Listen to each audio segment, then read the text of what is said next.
All right, I gotta tell him. I gotta tell him the truth, I guess.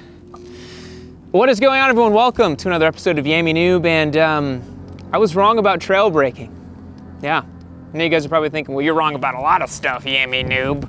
But this is an important one, and I wanna make sure that we get the right information out to you guys. So stick around today's video, you're gonna learn a lot. Be sure you watch this one, and I guess watch me eat some crow. All right, folks, so for years, I've been telling you guys that trail braking is an advanced technique to be used on the racetrack, that if you're trail braking deep into corners on the street, you're probably riding a little bit too fast. And while I don't necessarily disagree that if you're like slamming and trail braking deep into corners on the street, you probably are going a little bit too fast, trail braking is actually a fantastic technique that you should be using on the street. So that's where I was wrong. I used to tell you guys that you shouldn't trail brake on the street, don't go too crazy, and I still believe that. Don't ride super aggressively on the street because you can't control as many variables. But trail braking specifically is a great technique that you should be practicing and using on the street. So today I'm here at the Las Vegas Motor Speedway with my friends over from Yamaha Champ School, and I'm gonna get Chris Paris, an 8-time national champion, to explain to you guys what trail braking is, why you should be doing it, and why it is important. So let's cut over to Chris. All right, Mr. Chris, you're here on camera with us, helping us out, learning about trail braking. So tell us what trail braking is.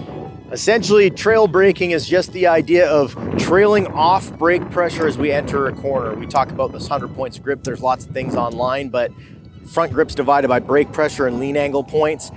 As we're starting to add lean angle points into the corner, we just want to be giving away a little bit of brake pressure. We're doing it for a couple reasons. One, obviously, we can control our speed further down into the corner, but two, we're really controlling our steering geometry. Yeah. And the contact patch of the tire. We're out here at Las Vegas Motor Speedway, and we had a tip over that we just got to watch during video review. It was on the students' film lap, and was going pretty good into the corner too hot. The reason they tipped over is they jumped off the brake lever. The fork rebounded so quickly that contact patch got small in a hurry, and all of a sudden they were down before they know it. So this idea of trail braking is we leave weight forward, more rubber touching the road, more rubber touching the racetrack, and we can create our own grip by how we start to use those brakes. Awesome. So Chris, big question on my mind. Is this like some super advanced track day technique, or is this something that everybody should be doing? This is something that, you know, here at the Yamaha Champions Riding School, we always say, this is not our opinion. We're going to do what the best riders in the world are doing, right? If there's a better way to do it, that's what they would be doing.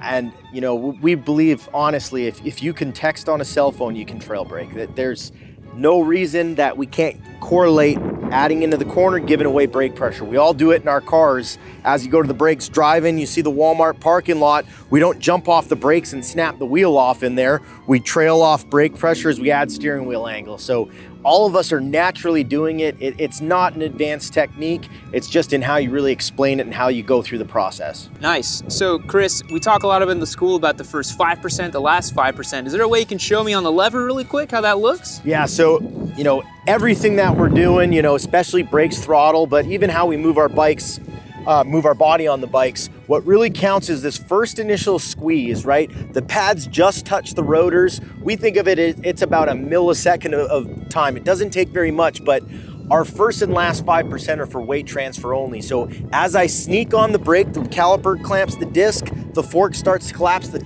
contact patch stretches out. From that point, I can build as much brake pressure as I want, but as we're releasing that brake, we're slowly giving up. The crash that we just happened to see on camera went here to that. All of a sudden, when you jump off that brake, the fork extends in a hurry, and the front load, or the front tire gets underloaded. So we actually here at the school and at most track days, honestly, we get to ride a lot with lots of just different level of experienced riders.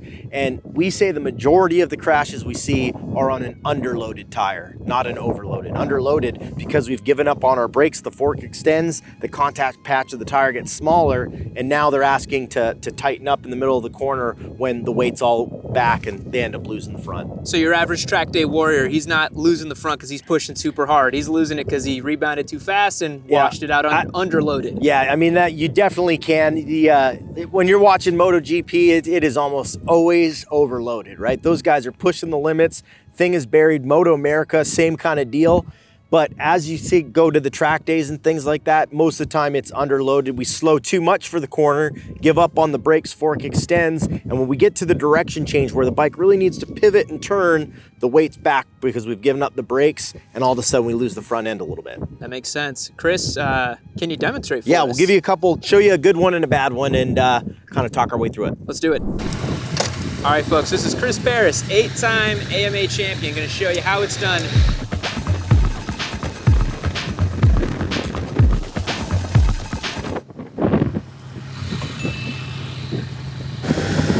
Definitely not a smooth example. Let's check this out now. Probably a nice smooth trail braking. Look at that. Woo!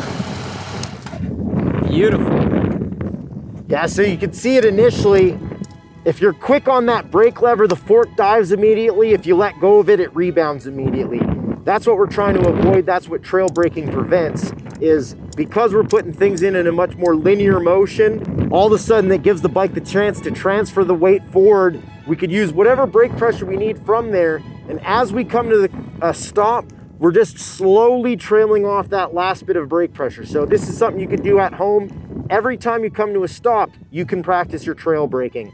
We do it in a car all the time. Most people will call it a chauffeur stop.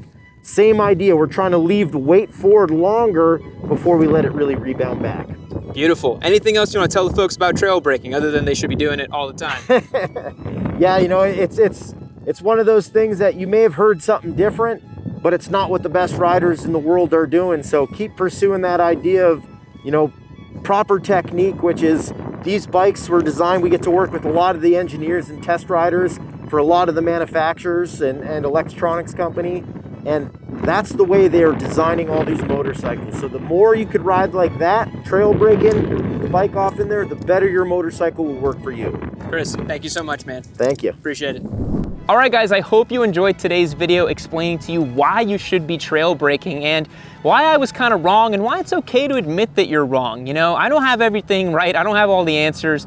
I'm just a typical squid track day rider who just wants faster lap times, and I don't care how I get there, but there's a system and a process to this stuff, and the more you can apply it, the safer and faster that you'll be ultimately on your motorcycle. So be sure to practice your trail braking all the time. If you're out on a fun group ride, next time you're pulling up to an intersection, see how smoothly you can come to a stop without having your forks rebound aggressively. Maybe next time you're rolling around, see if you can just feather the brake a little bit longer into your turn. Just experiment with these things in a nice, smooth way, and you'll start getting a feel for what your motorcycle was designed to do. The MSF is out there teaching riders to literally never use their brakes in a turn, and that's just simply incorrect. Motorcycles were designed to have front load on the front tire while taking a corner. You should not be taking a corner underloaded or with no load on your motorcycle, or let alone accelerating while you're going into a turn. That's gonna end up you going wide on the street and ending up in disaster. Most motorcycle accidents are actually single vehicle accidents where someone runs wide and just goes off the road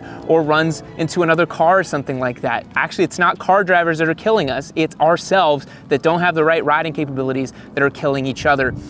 It's not a good look for us. We need to make sure we do better. And so I want you guys to go out there today. If you're riding your motorcycle, if it's not cold or freezing, go practice some trail braking, try to get good, you know, go in a parking lot or an intersection, just come to that chauffeur smooth stop, and then I'll start preparing you to start using your brakes mid-corner and really getting a good front end feel on your motorcycle. So thanks so much for watching today's video. I hope Chris taught you something. If you like what they're doing, you can check out the Yamaha Champ School in the link in the description below. Their Champ U program is an all digital program that you can learn all kinds of great stuff about how to properly operate your motorcycle. We'll catch you guys in the next one. See you later.